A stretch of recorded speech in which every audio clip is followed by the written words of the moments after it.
And I'm coming here tonight for a couple things. For number one, for the Legacy Park Voice, thank you for posting the names of the signatories, but we still are not moving forward with opening up the addendum at Legacy Park.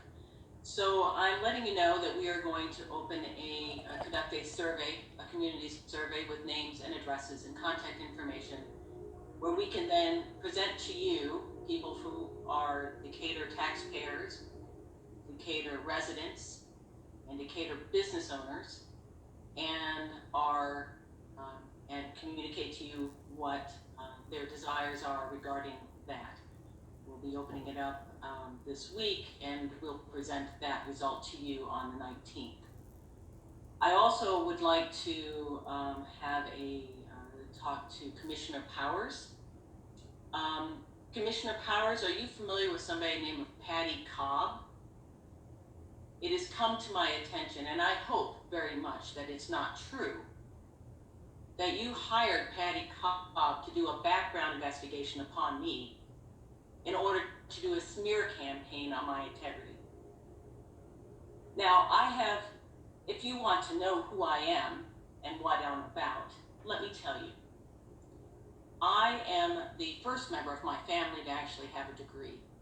I put myself through school working 2 to 3 minimum wage jobs in order to pay for my housing, my food. I then also served in the military, where I spent 15 years in the military, where I was decorated during the Iraq War. I then moved here 28 years ago. And when I bought this house 28 years ago, I was concerned about the drug houses down on Midway. There was no restaurants in downtown Decatur. The housing next to the school was so substandard, Section 8 housing. We called it the projects because that's what it was called 28 years ago. And I am thankful that those houses were knocked down and decent facilities were provided for the people living there.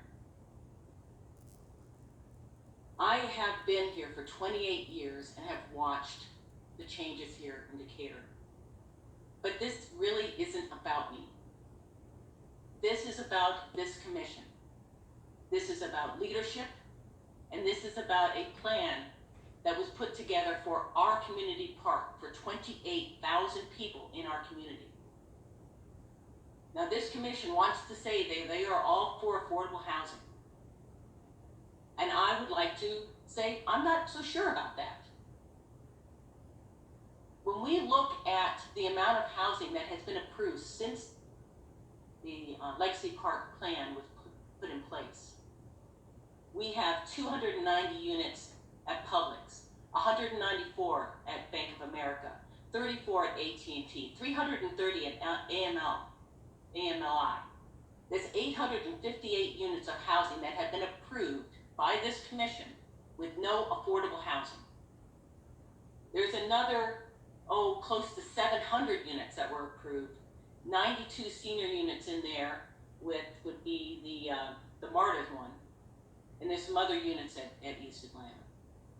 When this commission was presented with the very, very good work of the Affordable Housing Commission, instead of doing what they suggested for building, you could have done what they suggested, you could have done more. Instead, you went with less requirements on builders. Because it's builder friendly. If you truly were championing of affordable housing over the last 10 years, we wouldn't be in the situation that we are right now with the gentrification of this community that I love.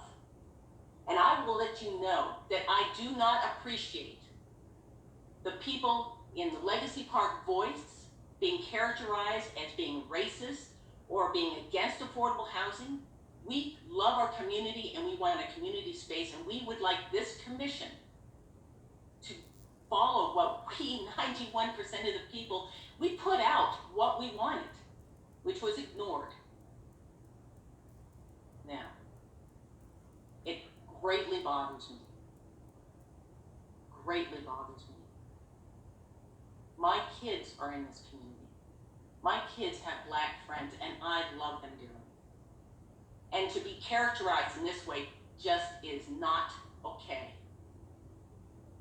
So, Commissioner Powers, if this is indeed... Ms. Gathercole, you are welcome to make comments about actions of the City Commission. I feel like there has not been one person on the commission that has made statements that you mentioned as being characterized as legacy, as the legacy voice. So I would ask for a level of respect. If you have significant conversations that you would like to have offline with an individual person on the commission, I would encourage you to do so. But I will ask that you keep your comments to the commission on point with respect to decisions and not personal comments, just for out of respect for the City Commission and the respect that we would afford you in terms of keeping our remarks professional. And I'd like for you to do the same. Thank you. Right, and that is why it's very upsetting to me as a private citizen. And then we'll hear from the other commissioners. So, Mayor Pro Tem Powers. Thank you, Mayor Garrett. Specifically addressing Ms. Lynn Gathercole. Ms. Gathercole, I am sorry that you feel that I have personally come after you and trying to smear your name. But let me just be frank and clear. I've run 2 campaigns in this city against 2 people that ran my name through the mud, and I have not yet sent out a single piece of hate or misinformation or smear or anything like that. Michelle Obama said it best: when they go low, you go high. I have not hired anyone to besmirch your character or besmirch your character. We can agree to disagree, and I've done that on several occasions, and that's okay. My mother taught me better than that. The fact that you have personally accused me of smearing you by hiring a private investigator, I think you might want to get your sources checked. While again, we can agree to disagree, smearing you is not something that is on my list of priorities. So if you think that I did that to you, I apologize, but that is not something that I am interested in. So again, you might want to check your references before you make that sort of accusation.